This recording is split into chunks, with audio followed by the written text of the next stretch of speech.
Saya percaya dalam hidup kita ini, saudara, apa saja ya yang kita buat, tidak peduli kita ini statusnya apa, dalam sosial, dalam pendidikan, dalam posisi apa saja, tidak peduli. Tapi saya percaya semua kita selalu memikirkan priority, betul enggak? Prioritas. Bisa bayangkan kalau kita tidak punya prioritas dalam hidup ini, maka apa saja yang kita kerjakan bisa kacau balau. Betul enggak, saudara? Apalagi manusia. Kita punya begitu banyak keinginan, kita punya begitu banyak kesibukan, kita bisa begitu banyak punya pilihan. Dengarkan 3 hal ini. Kita punya banyak keinginan, betul? Manusia itu enggak punya 1-2 keinginan, lebih daripada itu. Maka itu kalau semua manusia Tuhan ambil keinginannya, dunia nggak ada perang. Oh, nggak ada yang ngamen. Betul nggak? Rumah tangga nggak ada kacau. Orang nggak akan membunuh. Contohnya binatang. Binatang itu keinginannya cuma 1. Karena Tuhan tidak pernah memberi keinginan macam-macam pada binatang. Mereka cuma hidup, makan, beranak, dan dimakan yang lain. Dan cuma itu saja. Binatang tidak punya pilihan. Maka itu kita harus menjaga keinginan kita. Kemarin malam kami di Maryland, di satu jemaat, maka kami belajar ketika seorang anak muda menanyakan satu pertanyaan bagus sekali. Maka saya jawab, hanya ada 1 ayat yang merupakan inti, pusat dari kekristenan, yaitu doa Tuhan Yesus. Not my will, but your will be done. Coba renungkan ini. Kalau semua kita bisa berdoa seperti itu, bukan kehendakku tapi kehendakmu, percayalah nggak ada dosa dalam hidup kita. Saudara, 3 hal ini penting, kita harus jaga. Manusia itu punya banyak keinginan, manusia punya banyak pilihan, manusia punya banyak kesibukan. Betul tidak? Renungkan ini. Nah, kalau 3-tiganya ini kita mau lakukan semuanya, dan semuanya berdasar apa yang aku mau, saudara bisa bayangkan betapa celakanya hidup ini. Manusia itu rakus. Manusia itu lebih jahat dari binatang. Betul tidak? Lebih jahat. Maka itu kita harus punya priority dalam hidup ini. Tuhan pun Bapa di surga, Dia punya prioritas untuk kehidupan kita. Jadi kita harus tahu apa prioritas kehidupan kita untuk menahan 3 hal tadi. Punya banyak keinginan, punya banyak pilihan, punya banyak kesibukan. Itu semua akan berbahaya sekali. Saudara, ini hal yang sangat sederhana, tapi ini penting dalam kehidupan kita. Pilihan kita, keinginan kita, kesibukan kita harus cari prioritasnya yang mana. Nah, kita tidak bisa memilih prioritas mana yang baik buat kita sebelum, dengarkan ini, sebelum kita mengetahui prioritas Tuhan untuk hidup kita. Betul nggak? Renungkan ini. Kalau kita tidak bisa mengetahui prioritas Tuhan untuk hidup kita, maka kita pun tidak boleh memilih dari 3 hal tadi. Pilihan, keinginan, kesibukan. Mana prioritinya? Kita harus cocokkan dengan yang Tuhan mau. Saudara, kita harus mengakui bahwa kekristenan sudah begitu rusak dan begitu jahat. Maaf saya pakai kalimat ini. Saya ulangi lagi. Kekristenan sudah begitu rusak dan begitu jahat. Di mana rusaknya? Jadi sangat penting, saudara, mengetahui prioritas Tuhan dalam kehidupan kita. Karena kalau tidak, kita akan celaka sekali untuk hidup ini. Nah, saya ulangi lagi. Kekristenan sudah begitu rusak dan begitu jahatnya. Mungkin saudara nggak suka mendengar kalimat ini. Mengapa kekristenan sudah begitu rusak, begitu jahatnya? Dalam hal apa? Dengarkan ini, saudara. Ketika kita tanpa sadar hanya bisa memanipulasi Tuhan dalam hidup ini. Mungkin kata ini tidak enak didengar, tapi kita harus mengakui itu. Saya ulangi lagi, dengarkan ini, saudara. Karena kekristenan sudah begitu rusak dan jahat.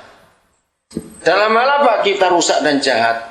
dalam hal kita memanipulasi Tuhan. Kira-kira saya setuju nggak saya katakan kalimat ini? Dalam hal apa kita memanipulasi Tuhan? Saudara, kita jadikan Tuhan tidak beda seperti Kisah 1001 Malam.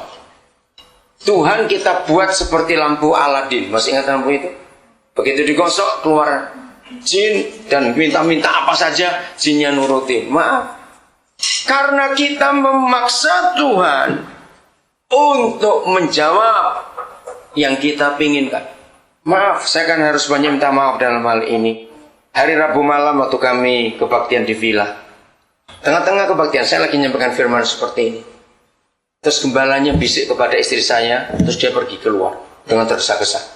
Saya tahu ada masalah ini. Dan ternyata betul, salah seorang anggota jemaat yang ditangkap imigrasi. Panik gereja itu. Nah, ini yang saya mau katakan juga. Jangan memaksa Tuhan. Maaf, saya berkata lagi sekali. Kalau memang Papa ingin kita di Indonesia, jangan paksa di sini. Maaf, jangan pakai istilah mau doa puasa, mau apa, jangan. Kita harus tahu prioritas kita itu ada di mana. Katakan amin dalam hal ini. Ini cuma contoh kecil saja, saudara. Jangan paksa. Maka itu saya ulangi lagi. Ada 3 hal yang kita harus hati-hati dalam hidup. Karena manusia itu punya banyak keinginan. Manusia punya banyak pilihan. Dan manusia punya banyak kesibukan. Maka semua orang, dia kaya maupun miskin, berpendidikan maupun tidak, maka orang harus punya priority dalam hidup ini. Amin. Nah, priority yang kita punya harus tahu dari Tuhan. Apa prioritas Tuhan untuk kita? Misalnya, kalau Tuhan ingin kita ke kiri, jangan maksa untuk kita lurus atau balik atau ke kanan. Betul tidak? Ini contohnya.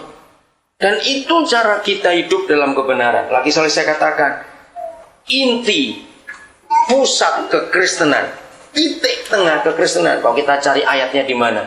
Adalah doa Tuhan Yesus. Bukan kehendakku Bapa, tapi kehendakmu jadilah. Nah, kalau semua kita bisa berdoa seperti itu, pasti akan selesai. Kemarin malam ada seorang tanya kepada saya.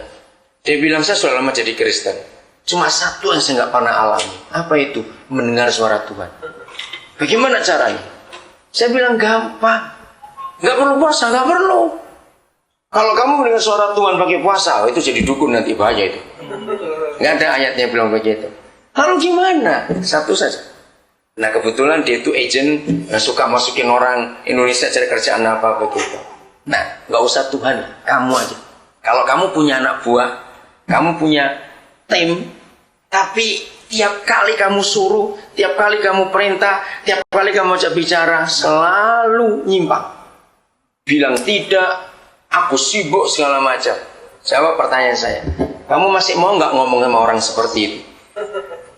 Malas dong. Nah, sama dengan Papa di surga. Kalau Papa tahu di hati kita ada konsep doa itu, bahwa Papa melihat hati kita, oh anakku yang satu ini sudah tahu aku. Dia selalu berkata bukan kehendak tapi kehendakmu Papa. Nah, kalau Papa di surga tahu hati kita ada seperti itu, maka dia akan bicara kepada kita. Dibilang sesimpel itu, iya. Cuma itu. Dia tidak cari yang lain. Dia nggak tanya berapa persembahanmu, baru aku mau bicara pada kamu. Wah, Tuhan mata duitan loh kalau begitu. Tuhan nggak tanya berapa kali kamu sembahyang, berapa jam sehari, tidak. Saya cuma cari satu aja di hati kita. Ada nggak sikap itu? Orang yang suka melawan, itu tidak akan pernah diajak bicara oleh Tuhan. Hal yang kedua saya bilang, dia tertawa. Orang yang bisa berdoa, not my will, but your will be done. Orang itu pasti tidak pelit. Loh, apa hubungannya? Dia tanya begitu kepada saya. Hubungannya apa-apa itu dimulai dengan uang dulu. Kalau kamu berkata, Tuhan hidupku milikmu dan Tuhan milikku, tapi uangku, uangmu. Tuhan gak akan bekerja. Renungkan itu. Kesimpulannya, orang pelit gak akan mendengar suara Tuhan. Kenapa? Karena orang itu kalau udah jauh ngomong Tuhan, dia akan bantah. Betul nggak, saudara? Maka itu kalau saudara masih kikir dengan uang, kalau mau apa pada waktu itu hitungannya terlalu sampai sen-sennya jadi itu. Jangan harap, saya bilang mau puasa 40 hari kali 10 kali pun Tuhan nggak akan ngomong pada orang seperti itu.